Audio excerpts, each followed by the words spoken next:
Conan has been very patient. He's happy to see the Subaru alive.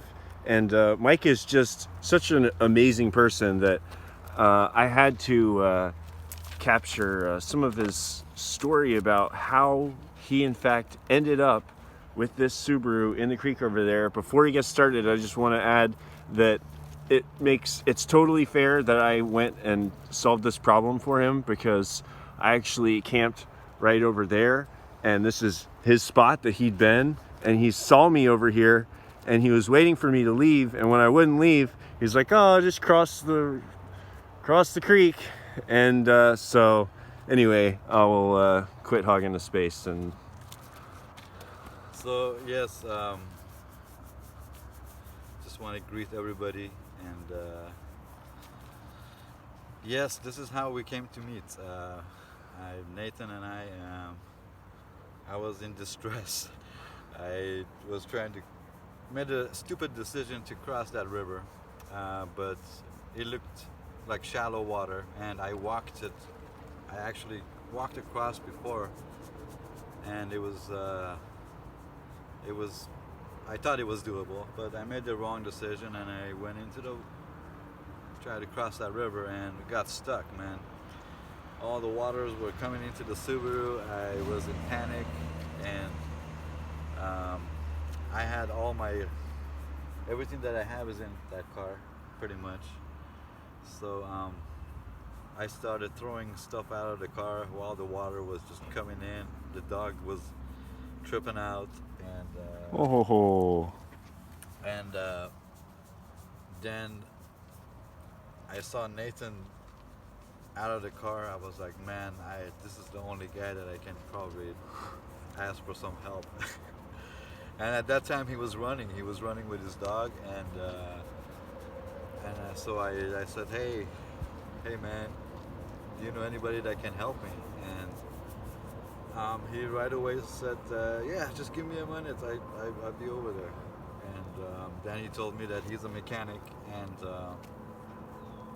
I'm in luck. And at the first I didn't really, I kind of was happy to hear that, but later on I really saw that he is a mechanic. I mean, genius mechanic. He knows so much information and technical things that a lot of people who call themselves mechanics don't know those things. But he ran out of his way. He went to town and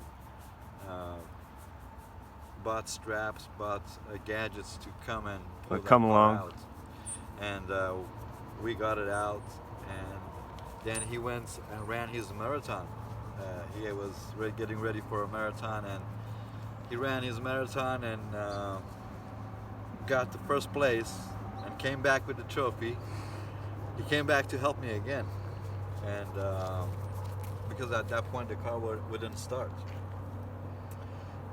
So today is day 5. We got the car started.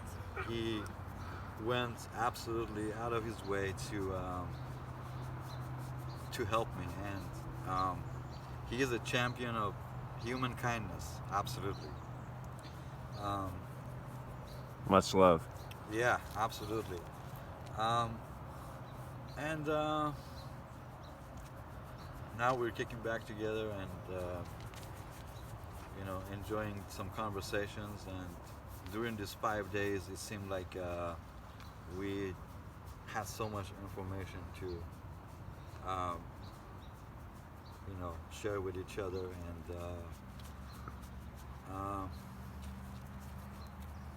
it's like meeting somebody, a great person. Like I don't know how to really explain it, but we shared a lot of good information. I learned about him. He's a runner, and I always wanted to be a runner. So it was kind of a interesting encounter. That it was meant to be. I think that we met in a way, and but I will tell you a little bit about myself. All right, give me 1 sec.